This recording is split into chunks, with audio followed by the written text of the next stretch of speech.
Olá pessoal, Revista Horse acompanhando aqui o primeiro encontro nacional da ABQM, da Associação Brasileira do Cavalo Quarto de Milha, uma iniciativa aqui da presidente Mônica Ribeiro. Mônica, nós tivemos ontem já, foi bacana essa história, né? Você dividiu a parte da premiação em duas partes, na verdade, né? Ontem nós tivemos o Hall da Fama, 14º Hall da Fama. Hoje à noite a gente vai ter o 16º ABQM Awards, né? Isso. E agora, hoje, sábado de manhã, um workshop com os criadores, que é inédito. E a gente acompanha assim a raça, vê tudo, parece que está tudo em ordem, mas quando a gente coloca as pessoas para falar, a gente vê que tem vários temas aí a serem discutidos. É importante abrir esse espaço, é importante aproveitar essa oportunidade de homenagens para discutir um pouco o desenvolvimento da raça, né, Mônica? Com certeza, Marcelo. Esse formato justamente era para nós termos mais tempo, um final de semana, para nós termos mais próximo aos criadores, aos competidores. Então, assim, esse formato foi maravilhoso, porque, como você disse, nós dividimos o Hall da Fama, primeiramente, com o Awards. Por quê? O Hall da Fama são celebridades, pessoas que fizeram relevantes, importantes, que foram para a raça Quarto de Milha, como também animais também importantes. Então, que fizeram uma diferença, que deram a sua contribuição genética e por aí vai. E aí nós achamos que nesse formato, fazendo um dia só do Hall da Fama, nós poderíamos ter mais tempo e também criamos mais um tema dentro, que são criadores, homenageamos 5 criadores, 50 anos, registrando anualmente, todos os anos, o cavalo Quarto de Milha. Então são 5 pessoas também que durante 50 anos registraram todo ano. E aí a gente vai, então nós agregamos também no Hall da Fama, que foi o Legend, que foi muito bom também. Então dessa forma a gente consegue fazer um evento de valorização maior, de tempo maior para eles falarem, para eles contarem a história do cavalo.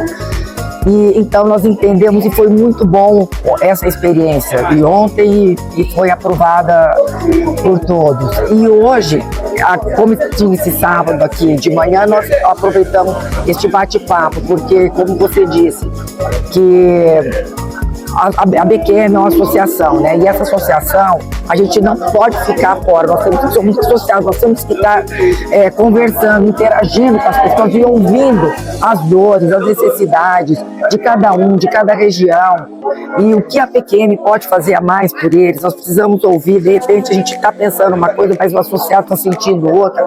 Então é fundamental esse bate-papo, essa abertura que a ABQM deu para todos os associados, foi muito positivo. E eu estou muito feliz de estar contribuindo para a raça Quarto de Milha nesse momento assim histórico, vamos dizer assim, que é este final de semana. Hall da Fama, esse primeiro encontro e o Award. Estou aqui com o Gabriel Bernardi, que é o superintendente da ABQM, da Associação Brasileira do Quarto de Milha. Gabriel, queria que você fizesse uma avaliação desse primeiro encontro nacional aí da raça, bacana, né? Vários temas aí levantados, a gente fica convivendo no dia a dia, ouve aqui, ouve ali, mas quando você coloca as pessoas para exporem as suas necessidades, a gente vê que tem bastante coisa, algumas que a gente até conhece, outras que a gente não sabia, né? Bacana. Exatamente esse é o grande objetivo, né? A gente estar mais próximo, escutar mais os nossos associados. A gente tem um Brasil muito grande, uma raça muito grande, culturalmente muito diverso, né? São várias realidades que a gente tem no Brasil e é quase que impossível a ABQM, na estrutura que tem hoje, conhecer de tudo isso. Então nada melhor que a gente abrir a oportunidade para que todos tragam, dividam um pouquinho das dores, do sucesso, o que está fazendo de melhor, o que a gente pode melhorar. E isso para a gente é rico demais, a gente escutar, entender e voltar para dentro de casa agora e isso fazer parte dos nossos planejamentos, isso fazer parte do que a gente está focando para os próximos anos e como que a gente pode entregar ainda mais para os nossos associados, para o nosso meio como um todo, algo que faça sentido. Muitas vezes, isso não é na ABQM, é qualquer empresa, se a gente não conhece o nosso cliente, o nosso negócio, a gente não vai entregar as melhores soluções. A gente pode fazer coisas mirabolantes, mas talvez não faça sentido, não tenha valor para o próximo. Então, o que a gente quer hoje muito é escutar, é dividir, é mostrar as nossas fragilidades, as nossas vulnerabilidades, o que a gente tem feito para que todo mundo entenda também os desafios do nosso lado. Cada um tem as suas necessidades, seus desejos, mas não é fácil atender todos, mas de alguma forma a gente tem que planejar e colocar isso numa trilha aí para que a gente possa entregar. Perfeito. Interessante também, Gabriel, que alguns dos temas levantados aqui não dizem respeito só à BQM, dizem respeito ao cavalo como um todo, né? Um deles, eu queria saber a sua opinião, é a questão da formação da mão de obra. Eu tenho defendido, inclusive, lá nos meus editoriais, que o mercado precisa se organizar melhor, que não é só a questão de dar subsídio, dar suporte para os criadores, é a questão até de um problema que a gente tem que tratar, e isso é todo do cavalo, que é a questão do bem-estar animal, que muitas vezes a gente acaba vendo umas aberrações, são exceções que a gente sabe, mas isso acaba entrando na sociedade de uma outra forma. E você também falou da questão da gente ter um discurso único, mas eu acho que um ponto essencial é essa questão da formação da mão de obra. Como você acha que a gente pode trabalhar com isso, melhorar isso, e como as associações, não só a BQM, outras, podem atuar nesse setor? Eu diria que esse é um desafio não só a BQM, não só o cavalo, mas é do Brasil. Exato, né? A gente tem uma informalidade muito grande no Brasil, a gente tem uma profissionalização precária de mão de obra em todos os setores, e talvez o nosso é ainda mais aguçado. A gente é um setor muito informal, é um setor que nasceu nas fazendas, nasceu no agro, a gente vê... O empirismo, né? O empirismo, inclusive, a gente vê que o agro tem evoluído muito, a pecuária já evoluiu muito, e agora chegou a hora do cavalo também. A gente é uma potência, o cavalo é uma potência no Brasil, e de alguma forma os setores têm, né, as associações, junto com alguns órgãos, têm se movimentado para buscar essa profissionalização, desde a base até lá em cima. Então hoje a gente tem universidades tratando esse tema, tem projetos de novas universidades e novos cursos universitários para o cavalo especificamente, para um treinamento de cavalo, para o manejo de um centro de treinamento, de um aras, mas também a base. Então o Senar tem feito um trabalho em conjunto com algumas associações, a gente tem trabalhado agora para trazer isso numa única narrativa, da gente profissionalizar a nossa mão de obra, tratadores, treinadores, toda a cadeia que a gente depende também, nutrição, formação de pastos, enfim, a gente tem uma gama gigante de necessidades que ela vem historicamente sendo informal, culturalmente sendo informal, e que eu acho que agora tem uma inquietude para que a gente realmente profissionalize, e com certeza a BQM não vai medir esforços para que isso aconteça. Então, pessoal, acabamos de acompanhar aqui o workshop aqui do primeiro encontro nacional da BQM, e estou aqui com o criador, seu Emílio Fanton, que não é só um criador, ele tem uma história aí que eu acompanhei, uma história aí no cavalo, produziu uma ração, né, seu Emílio? Mas eu queria falar com o senhor sobre essa iniciativa da BQM de reunir os criadores, discutir os assuntos da raça e ouvir as demandas, as necessidades, né? Eu vi que o senhor levantou alguns temas importantes, queria que o senhor falasse primeiro da importância desse encontro. Olha, Marcelo, foi um encontro sensacional, é um sonho que eu tenho 53 anos de BQM, e eu assisti a todas as dificuldades, os tempos fáceis, os tempos mais difíceis dessa associação. E a evolução foi fantástica dentro da raça, e chega a um ponto que, por mais perfeita que seja, e como ela vem sendo feita nessa diretoria e nas outras, os problemas surgem. Logicamente, eles vão filtrando, porque as soluções existem, só que os problemas crônicos, muitas vezes, eles deixam de ser vistos. E aí, justamente a isso que eu me referi nesse workshop de hoje. Eu sou a revista com 33 anos, eu estou à frente da revista já como editora há 18 anos, e uma das minhas bandeiras é realmente assim, oferecer espaço para as pessoas trocarem de ideias, porque isso é importante, não só dentro das raças, mas entre todas as pessoas envolvidas com os cavalos, em todas as raças, né? E eu vi que o senhor levantou um tema importante, eu tenho ouvido muito de outros criadores também, essa relação do criador com as leiloeiras, né? Assim, de forma geral, não só com relação às leiloeiras, a conta sempre fica no bolso do criador. O criador é aquele entusiasta que está sempre investindo e, às vezes, essa equação dentro do mercado ela precisa ser um pouquinho mais equilibrada, né, Sr. Emílio, como o senhor apontou ali. Marcelo, é o seguinte, quem toca o cavalo de prova é o criador e quem toca a associação são as provas. É de onde surgem todos os proventos, as premiações, movimenta a parte financeira.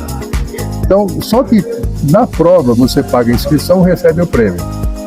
Na venda de um cavalo, nós criamos esse cavalo até um certo ponto, é muito penoso você levar um cavalo até o ponto de estar fazendo prova, ou até o ponto de desmama, ou qualquer que seja ele, pelo menos isso leva 3 anos ou 4 anos a partir do tempo de gestação. E a gente vende esse cavalo para poder pagar a conta da propriedade, e a que nós estamos recebendo em muitas parcelas.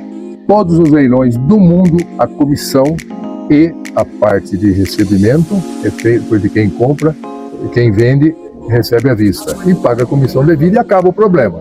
É assim, é com cavalo nos Estados Unidos, é sempre feito o pagamento à vista. Aqui no Brasil, não sei por que razão, aliás, eu sei, já participei muito dos meus 53 anos de ABQM, a moda foi pegando, foi aliviando, porque nós tínhamos uma parte que seria de fomento. O fomento no início eram 12 parcelas para poder trazer o pessoal para o mercado de compra, só que ela acabou virando, extrapolando para 24, para 30, para 36, 40 e hoje até em 50. Imagine um indivíduo que tem uma criação pequena, gasta 20 mil reais por mês, tá certo? Ou ele vende um cavalo por mês de 20 mil para pagar a conta, ou ele tem que vender N cavalos em parcelas de 1.000 para pagar essa conta. Então, não é justo, é desequilibrado. Isso daí é uma forma de que a associação, não é mais o criador, a associação, de uma maneira sem querer, e não existe esse propósito, ela propicia às leiloeiras uma renda de pagamento de tudo à vista. Quem compra paga 8, quem vende paga 8, e as parcelas são recebidas em 40 pagamentos. Em Casas Bahia, né? Então, isso daí é um desequilíbrio que eu vejo. Qual é a solução? Eu também não sei, tá certo? Alguma coisa tem que mudar, por quê? Senão, quem muda de profissão é o criador.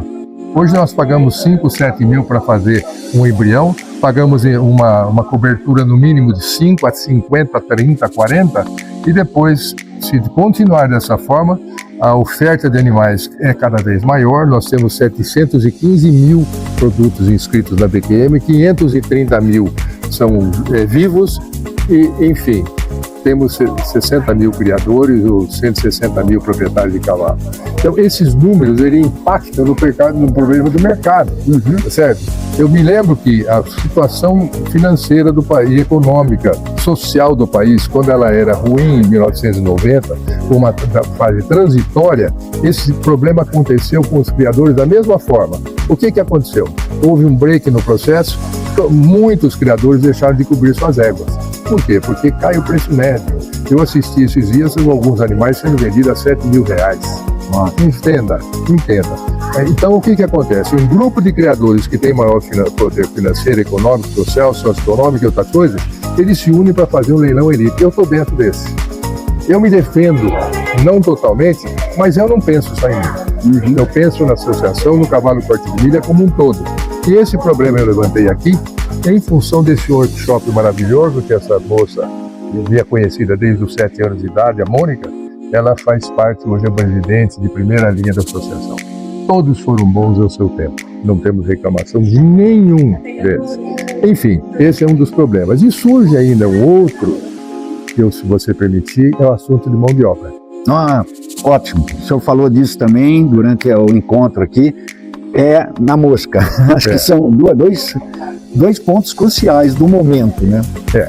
Veja bem, nós estamos na 3ª geração de pessoas, uma geração dura em média 25 anos. Então, 25 anos quando eu comecei, mais 25 do meu filho que tá com os filhos, eles são meus netos, e mais os 25 que virão dos meus netos.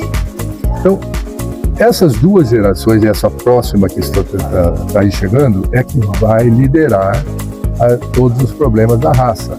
não são problemas, eles vão dar soluções. E nós lastreamos essas soluções, esses problemas da formatação da associação de uma maneira muito grande, com homens de coragem e de corações valiosos. Certo? Então foi muito ideal, muito bacana. Só que a modernidade da informatização, ela arruma solução para tudo, até com inteligência artificial. Mas a hora que você vai realizar isso no campo, surge a dificuldade. Então nós não mais estamos fazendo pessoas no campo que são sucessores daqueles que trabalham conosco. Então, quem é a escola dessas pessoas? A escola é o próprio campo. Não existe dentro da teoria, que é muito bem feita, ela precaver todos os problemas, se não houver quem opere. Então você faz uma ficha enorme, depois não tem quem preencha os dados no sistema, ele não vai funcionar, certo? Então, a minha impressão é que nós temos que, de alguma forma, fomentar o conhecimento desse povo. E a forma que eu vejo de fomentar é usar da nossa própria associação, porque a BQM é uma universidade a céu aberto. Só que esses alunos que aí estão, eles precisam ser mais instruídos, mais assistidos, para que possam usar, para que possam produzir mais. E nós, usuários desse sistema, vamos fazer com que nós tenhamos mais tranquilidade ou venhamos a dar mais tranquilidade aos nossos netos, porque senão eles não vão ter quem trabalhe. E aí a associação de cavalo vai cair para trás.